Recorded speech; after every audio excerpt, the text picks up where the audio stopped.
There comes a time in every soul's journey when the world says, you can't. When the weight of their failure and doubt wraps itself around your dreams like chains forged in silence. But I'm here to tell you, chains can be broken, and fear, it only has the power you hand it. What if you woke up and acted as if nothing, absolutely nothing, was impossible? What if you didn't wait for proof, for permission? What if you believed with the fire of the stars and the certainty of the sunrise that what you carry inside you is stronger than anything that stands before you? You see, history isn't shaped by the people who waited. It's shaped by the ones who walked forward. Why the world told them to stand still. And today you're going to remember what you're made of. Not excuses, not limits, but power, grit, and faith so loud the universe itself has to move aside. So sir, break deep and listen closer, because after this moment, the word impossible will never sound the same again. Let me know if you want it extended into a full cinematic narration or turned into a video script. Your belief is the blueprint of your reality. Fear is a story. Rewrite it. Act first, confidence will follow. Obstacles are tests, not stop signs. Nothing changes until you move like it's already yours. Your belief is the blueprint of your reality. It is not just a phrase, but the foundation on which every outcome in your life is built. Before anything becomes tangible, before success shows up, before progress takes root, it first exists as a thought, a conviction within you. The world you experience, the things you achieve, the way you react to challenge or opportunity, all of it flows directly from what you believe is possible for you. If you believe the world is limited, unfair, or rigged against you, you'll find evidence to confirm it in every corner of your life. Not because it's inherently true, but because the mind is built to prove itself right. That's the trap. You start seeing walls instead of windows. You see failure as final instead of feedback. Your brain isn't looking for the truth. It's looking to validate what you already accept as real. So when you shift your beliefs, you change your entire relationship with possibility. Acting as if nothing is impossible isn't about arrogance. It's about alignment. It means you're within yourself, that you will no longer be the one standing in your own way. It means you've stopped waiting for proof that things can happen and started being the proof. When your belief becomes unshakable, your actions follow. You start speaking with conviction. You walk into rooms differently. You take bolder steps, not because you know exactly how everything will work out, but because you trust that belief will lead the way. Belief doesn't guarantee the path will be smooth, but it does guarantee that you'll keep moving forward when others stop. It gives you resilience in uncertainty, and purpose when things get hard. People who achieve extraordinary things don't have perfect plans. They have powerful beliefs. They see opportunity in failure. They see growth in pain. They don't just hope things will get better. They expect it, because they've chosen to believe they are capable of more. Your belief system is your internal GPS. It sets your direction. If it tells you what's worth chasing, it's limited, your goals shrink. If it's expansion, isn't just mindset work. It's your mission. You can't build a skyscraper with the blueprint of a shed. If you want more out of life, you have to believe you're worthy of more, and that it's within reach. Every single breakthrough begins with belief. Change what you believe and everything around you begins to shift. That's the power. Fear is a story. Rewrite it. Most people treat fear like it's a fixed truth, something solid and immovable. But the truth is, fear is made of words, memories, assumptions, but projections. It's a story your mind tells you to protect you from pain, rejection, or failure. And like any story, it can be edited, challenged, and completely rewritten. You were not born afraid. Fear was taught. You learned it from experiences that hurt, from people who doubted, from failures that left scars. But just because a story has been repeated doesn't mean it's accurate. And it certainly doesn't mean it has to be your future. Fear thrives in silence.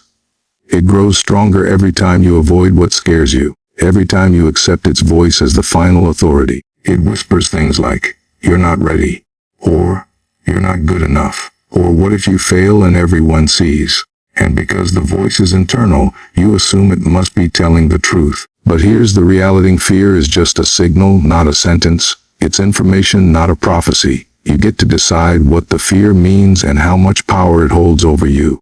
Rewriting the story of fear starts by noticing the script. What is fear telling you right now? That you'll be embarrassed.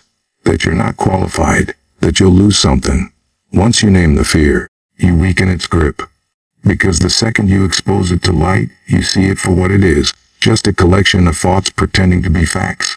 And if you can observe your fear, then you're not your fear. You are the author, not the character trapped inside the chapter. The people who grow, the ones who break through limits and do things that once felt impossible, are not fearless. They've just learned to question the fear. They've learned to move forward even when it's uncomfortable. They treat fear like a background noise, not a command. They understand that if fear is a story, then courage is the rewrite. And every time you take a step despite the fear, you are editing the narrative. You are creating a new experience that directly challenges the old belief. You're not here to live a life written by fear. You're here to write a new kind of story. One where fear is present, but it doesn't lead. One where discomfort is a sign of progress, not danger. One where your actions are shaped by your vision, not your doubts. The more you walk through fear, the quieter it becomes. And eventually, you'll look back and realize that the thing you were most afraid of was never as powerful as you imagined. Your story isn't finished yet, and fear doesn't get the final word. You do. So take the pen back, edit the lies, rewrite the limitations, and remind yourself that you are not here to be held back. You're here to rise. Act first, confidence will follow. That's the truth most people don't want to hear. They wait to feel ready, hoping confidence will show up like a visitor knocking at the door. But confidence doesn't come before action. It comes because of it. You build it by doing, by stepping into discomfort, by showing up when you're unsure, scared, or doubting yourself. Every brave move you ever made started with a leap, not a guarantee. And in that leap, you learned. You grew. You found pieces of yourself that never would have surfaced if you'd stayed still. The mistake is thinking you need to feel confident before you begin. That mindset keeps people stuck for years. They overthink, analyze, and plan until their dreams feel like burdens instead of possibilities. But clarity is a result of action, not a requirement for it. If you wait until you're sure, until you've eliminated all doubt, you'll never start. You don't gain confidence by sitting on the sidelines. You gain it by entering the arena and taking the hits. Knowing each one is shaping who you're becoming. Action is how you prove to yourself that you're capable. Every time you take a step, no matter odds or no, you collect evidence. Evidence that you survived, that you learned, that you didn't fall apart. Those small victories over time stack up. They change your internal dialogue. What once dialogue, "Can't do this," begins to sound like, "I've handled worse." That shift in self-talk isn't magic. It's earned. It comes from showing up again, even when fear is loud. Confidence is built like a muscle. You have to exercise it. You have to stretch into moments that make your heart race and your stomach twist. You have to say yes when your instinct is to back away. Not because you know exactly what you're doing, but because deep down, you trust that you'll figure it out. And here's the secret: most people you see who look comforting are just people who failed more often. They didn't wait to feel perfect. They practiced until the doubt quieted. You don't need a master plan, you need a first step. Something simple. Reach out, speak up, try, make a move. You don't need to see the whole path to begin walking it. The next steps reveal themselves once you're in motion. Action creates momentum, and momentum builds belief. The more you do, the more you realize you were capable all along. Confidence isn't the absence of fear. It's the reason to be ruled by it. It's choosing movement over hesitation. It's trusting that action, even imperfect action, will lead you somewhere better than standing still ever could. So don't wait to feel ready. Don't wait to be sure. Start moving. Let the courage lead. And the confidence will catch up. It always does. Obstacles are tests, not stop signs. Life will challenge you. That's a guarantee. But too many people see challenges as final judgments, as if one setback means they're not meant for more. The truth is, every obstacle is an invitation. It's a test to see how much you're willing to grow, how committed you really are, and how deeply you believe in your own potential. It's never just about the problem in front of you. It's about who you become as you face it. The difference between people who rise and people who retreat isn't that one group has fewer problems. It's that they see the struggle differently. They don't treat difficulty as proof that they should quit. They treat it as a chance to learn, to strengthen their resolve, and to sharpen their focus. When life throws resistance in your path, it's not always trying to stop you. Sometimes it's trying to prepare you. Prepare you for something bigger. Prepare you for who you need to become in order to carry what you've been asking for. Growth doesn't happen in comfort. It happens when you're stretched, pushed, and challenged. That discomfort you feel when things don't go your way, that's not a sign you're failing. It's a sign you're being forged into someone stronger. Pain is a powerful teacher. If you're willing to sit with it and ask, what is this here to show me? Because every obstacle contains a lesson, and those lessons don't come when everything is easy. They come when you're forced to dig deeper than you ever thought you could. The moment you decide that obstacles are part of the journey, not detours from it, you reclaim your power. Instead of asking, why is this happening to me? You start asking, what can I do with this? That question changes everything. It shifts your energy from victim to creator, from helpless to resourceful. And when you operate from that mindset, even the hardest seasons of life start to serve you. Not by rebuilding the challenge, but by building your capacity to overcome it. Look back on your life. Think about the moments that made you who you are. They weren't the easy days. They were the ones that tested you, the ones that forced you to rise when everything in you wanted to give up. And you're still here. That means you passed. That means you're stronger than the obstacle. So when next challenge comes, and it will, don't freeze. Don't retreat. Remember what it is, a test. A test of your patience, your persistence, your belief, your creativity. And when you treat it as a test instead of a stop sign, you grow through it, not just go through it. That's how resilience is built. That's how confidence is earned. And that's how you keep moving forward when life tries to hold you back. Nothing changes until you move like it's already yours. That mindset shift is the bridge between where you are and where you want to be. Most people hesitate, waiting for signs, waiting for permission, waiting to feel worthy. But life doesn't respond to hesitation. It responds to energy, intention, and conviction. When you begin to move, speak, and act like the thing you want is already a part of your life, the world around you starts to shift. Not because you're pretending, but because you've chosen to lead with belief instead of fear. You can't chase your goals with doubt and expect them to stick. You can't tiptoe toward your vision and expect to command results. The universe, the people around you, and even your own subconscious mind take their cues from how you show up. If you move like you're unsure, you create more uncertainty. But when you carry yourself like the outcome is inevitable, you trigger momentum. Confidence is magnetic. Certainty changes rooms. And faith, real, embodied faith, moves things in ways logic never could. This isn't about arrogance. It's about alignment. It's about understanding that you are not waiting for something outside of you to validate your journey. You are stepping into the version of you who already owns that life, that dream, that goal. Think about the person who already has what you want.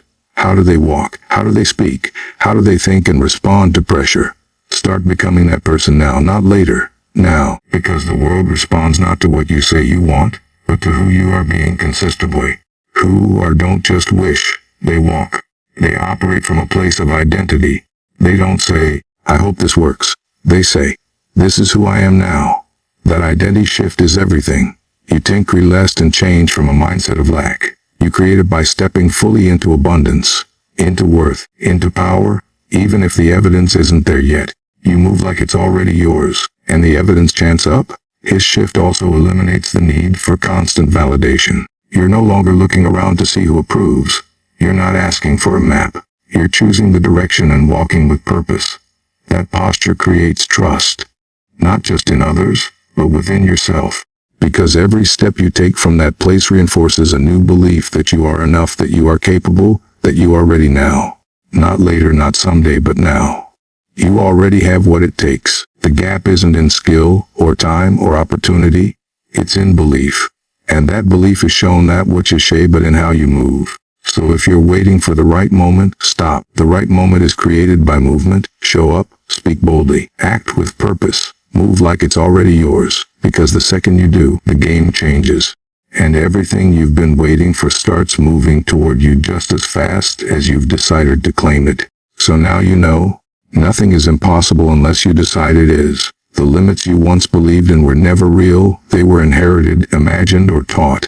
But they were never permanent. You are not here to tiptoe through life, held back by fear or doubt. You are here to expand, to rise, to lead, to transform. And none of that happens by waiting. It happens when you act like the future is already yours. When you rewrite fear into fuel. When you understand that confidence is not a requirement, it's a reward for your courage. Obstacles will come. Let them. They are not there to defeat you. They are there to reveal you.